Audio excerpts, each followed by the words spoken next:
Okay, you guys remember when we built the tower tank, set it up?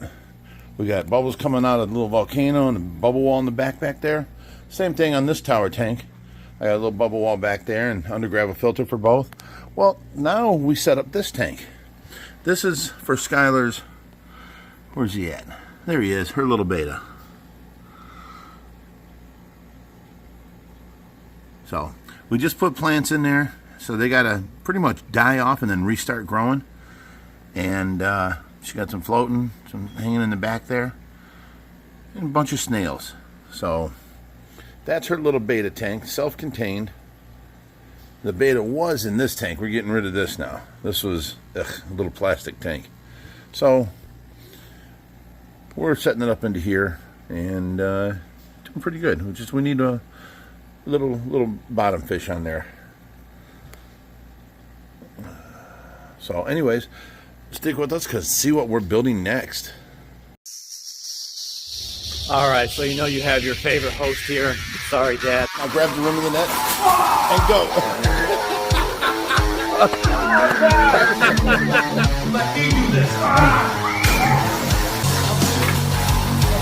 I got the arapaima neck. These chicken breasts will help. Are you done yet?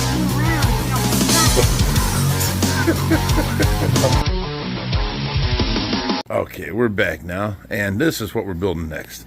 This is the tank that we're building. We've got to decorate it, fill it up. I got to get filtration, filter for it, all kinds of stuff. Oh, that's Tracy coughing in there. So, I just don't like this. I like the natural gravel. I don't like this pink gravel in there, and I'm not going to separate it, but you're going to see it in there. So, let's get started on this. Okay, we went out back and we found this. This is a roll of background paper. It's saltwater on one side and freshwater on the other with plants. So, me and Skylar just got done putting it on here as the background. There we go. Live plant looking background. The bottom matches the rocks and the sand matching the same color almost. So, that's the start.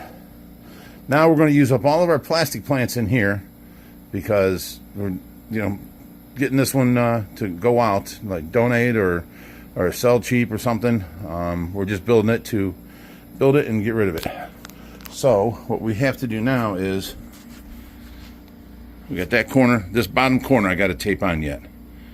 So, and then we've got the lights we found. And then it's decoration time. That's the part Skylar likes. Yeah. Oh, and filter. We got to put a filter on here. Whether we're using a canister or the waterfall type from the back, we don't know yet. Okay, so there's the tank. We got a light for it. It fits up top here. We found a couple little plants. We got to go find some sort of big piece of wood there and some more plastic plants in the back. That's our next project, but we got it on there. And I think it looks pretty good. Nice little half round tank. I like it. I like this handle. It's pretty nice. So now let's go. You ready to go dig through that and find some wood? We're gonna have some fun here, guys. That's for sure. So we found some more plants, or Skylar did. She went outside and new tanks we gotten in, and there were some plants out there. And a bunch of these little ones here. We got to find a nice piece of wood yet, but we did find the pieces for the filter. So we got both of those. I need to find the lid yet and a heater. But in doing all this and trying to find all these parts, Skylar stops and gives us a perfect example of why we have people sign waivers, because things happen. So Skylar, show me what happened. Loki bit me. Or not Loki. Loki bit me, obviously, but the bird bit me. TJ bit me. TJ bit her. So I have a picture, actually. I can pull it up. I was trying to mess with them. I shouldn't have done that. So, and then... You're still all wet. It's raining out there? It's raining hard Okay. out there. So TJ bit me because I was messing with them, which is something you should not do, but that is exactly why people sign waivers. Because you never know when something's going to happen. I mean, Josh just got bit, what, like a week ago? By the arowana?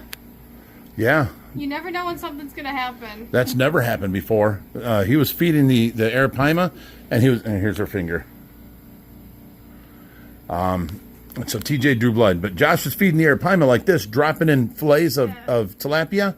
So that's about 3 foot, 3.5 foot out of the water. 3 foot out of the And water. usually when you drop it, it hits the water, the arapaima smacks it.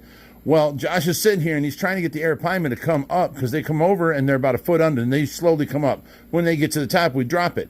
Josh was sitting here slicing like this, and lo and behold, an arowana came over from over here, bit his hand in the tilapia, and then fell back into the water. 3 foot out of the water. Yeah, 3 foot out of water. Yeah, so yeah. It's crazy.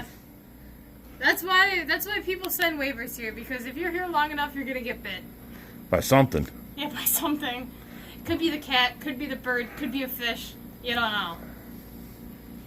Okay, guys. So we went looking everywhere. Taking a break now, but we decided to look through the decorations where I had set aside for the bigger tanks. And we ran across this. Where's it? Here it is. This big old rock structure. It's a pretty nice piece. Plenty of little decorations and places to hide.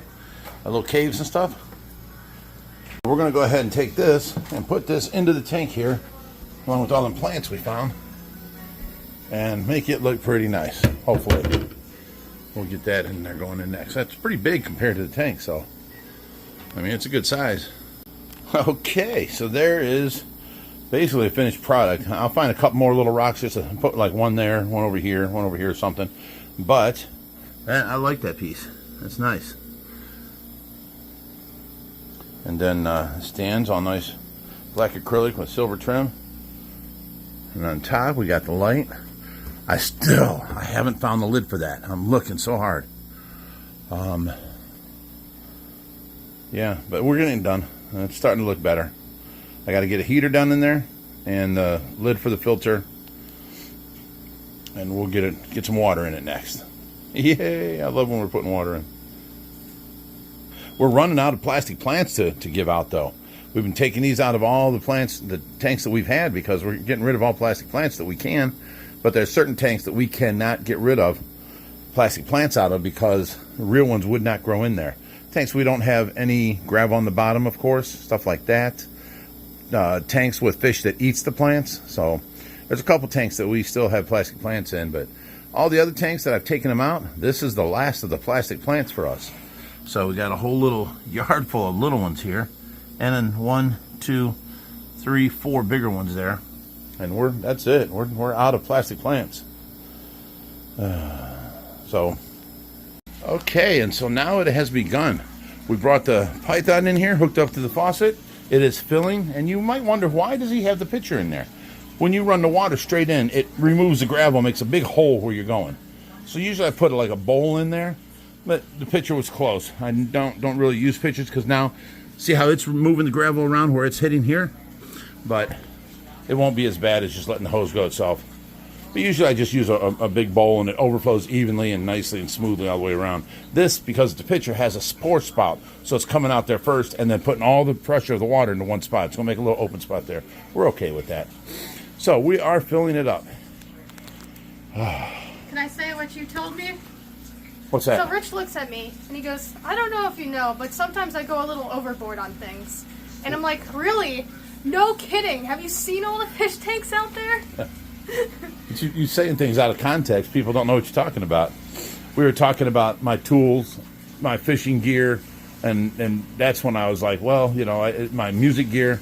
I do, when I get into something, I go, 100% into it and go a little overboard. And she started laughing at me. Then she said, no crap. Really now? We got into I think that one's a little fish obvious. tanks with my son. We got into the cars with my other son. Before that, bouncer and a band, and I got all my carpet tools from where I laid carpet before. I don't know why I won't get rid of them in case I ever need them. I don't have to pay somebody to do it. You're gonna start laying carpet again? No, my knees are way too shot. My back is way too shot for that. I laid carpet for, 20, 25 years.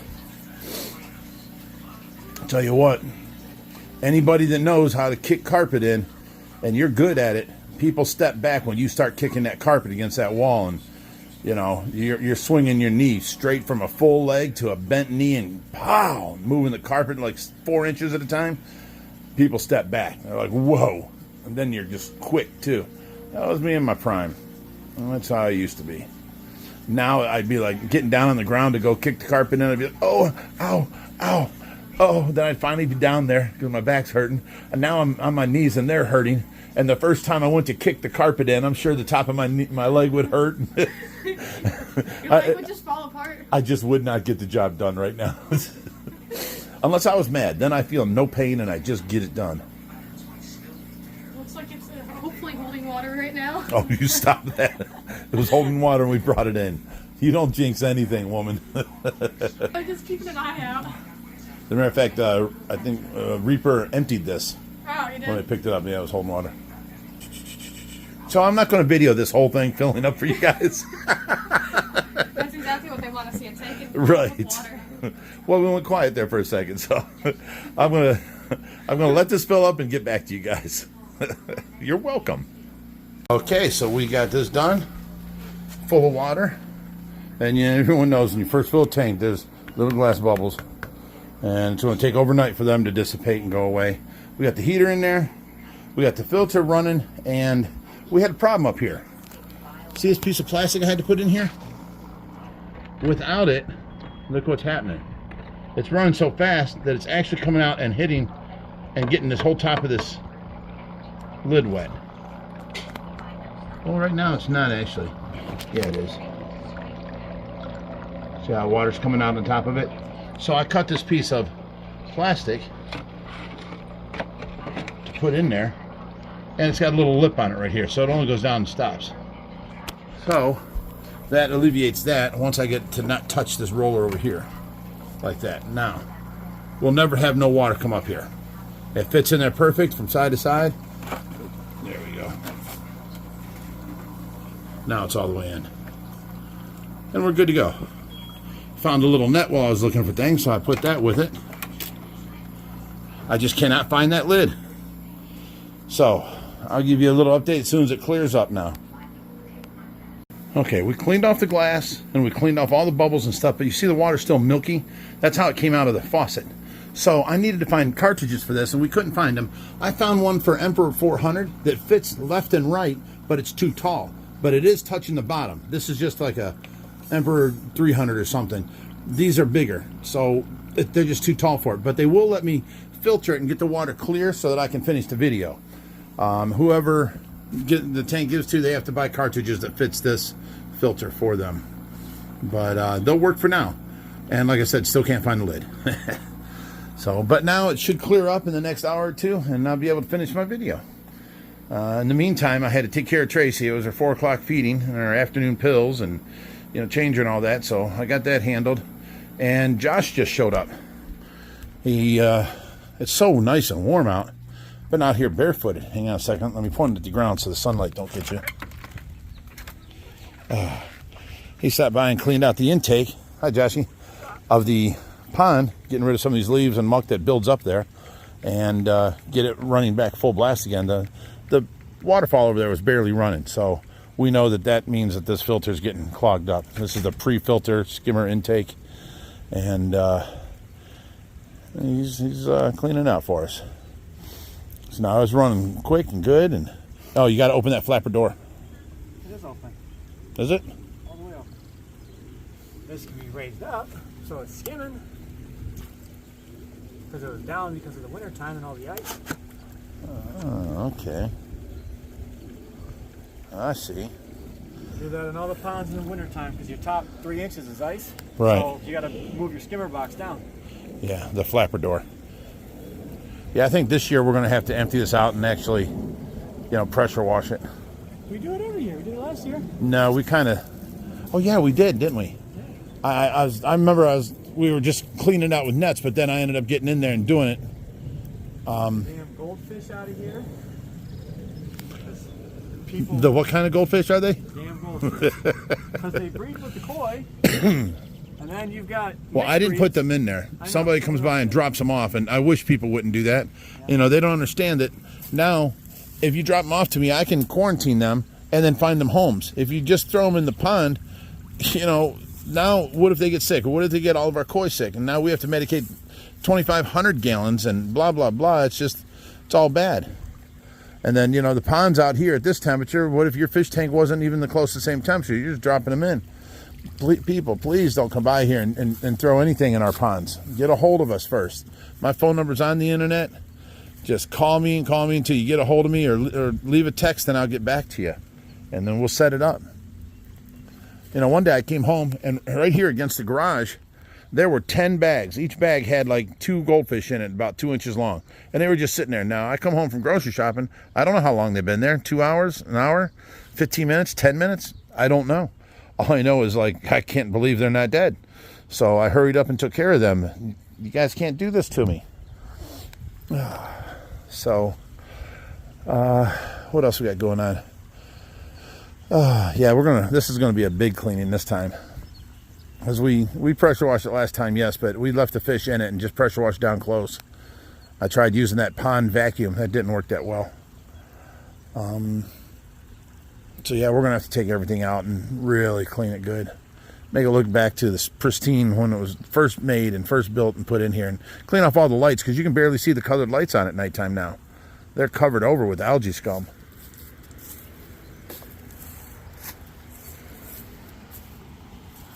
Well, we do appreciate it, Josh. All right, let's get back to the tank. Okay, guys, now that's the finished product. I just got to clean the stand a little bit. It's got a couple of pieces of dust, dirt on it. The tank glass has been cleaned. We got the heater in. Even got this little thing here that tells you the temperature. It's working and cleaning. We're done. That's how I'm going to give it out. So I'll clean it up a little bit more and we're good to go. It's been a long day today, and we're done. Hope you guys enjoyed the video. Thank you for watching. I appreciate it. You guys rock. Without you guys, we couldn't be us guys and do the things that we do. So thank you guys. I appreciate it. So until next time, stay fishy, my friends.